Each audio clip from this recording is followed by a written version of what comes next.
Hey guys, so Inside Out is the new Disney-Pixar animation. It's about a girl and like the emotions and how her mind works, and they have to keep her sane and happy. They have to control how she feels. Otherwise known as next year's best animated feature film. Remember when I said Mad Max was getting good scores? This is getting even better scores. I'm like, alright, I have very high expectations. Don't let me down. And it didn't.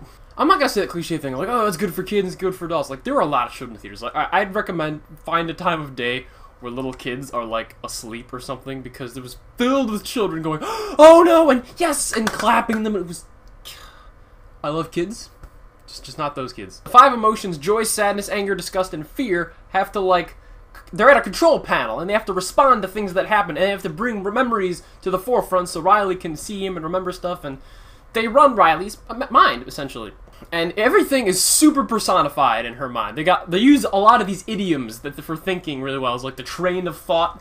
They have these memory orbs. They want to get the most of the memory orbs to be happy memory orbs. So most of them are yellow, but you got some green and red and blue and purple ones in here. So like fear of like electrical cables. Like, I know to be careful about that in the future. That kind of thing. And I feel it represents like how people think really, really well. I found myself taking that and applying it to what's going on in my life right now, and like, making memories and stuff. I wish they had focused on more scientific aspects of the mind, like the ego, the super ego, the id. I mean, that might get a little complex for kids, but the way they do it works very well. This movie is really funny, this movie is really touching, and this movie is really good. The animation itself is, of course, top-notch. It's Disney-Pixar. So they're not just, like, colored people. Like, when it looks close, you see they have like little fuzzes or nerve endings or something on the emotion people. It's a subtle touch, but it adds texture to them if you could, like, you know, touch and feel them.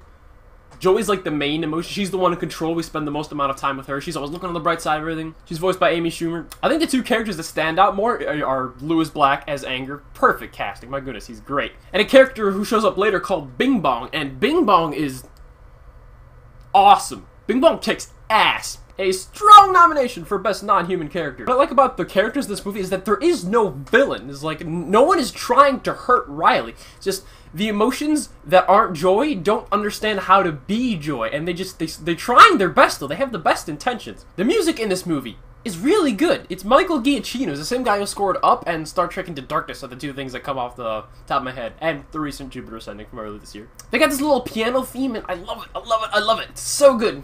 And the world of Riley's mind, you know, like, where the emotions move around in, it was like, there's the headquarters where all the memories are, there's long-term memory, there's the subconscious, there's these islands of her personality. It's all visualized very well, and it has it looks like Wreck-It Ralph. That's the thing that comes to mind. It's the similar art style of Wreck-It Ralph. And I have a rule. If I start to tear up in a movie, I don't have to mention it unless it falls out of my eye. Like, if I can keep him in my eye, I'm good. But if it starts going down the cheek, I'm like, I lost. I have to mention it.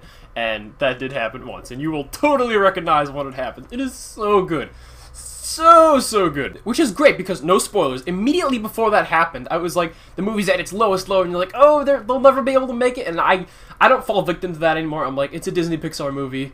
They will always come out on top. That coincided with another moment very well.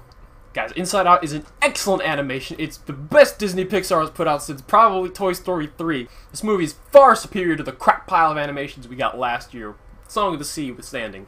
Or notwithstanding. Whichever means that isn't included with what I just said. And guys, I gotta say, Inside Out is worth an 8.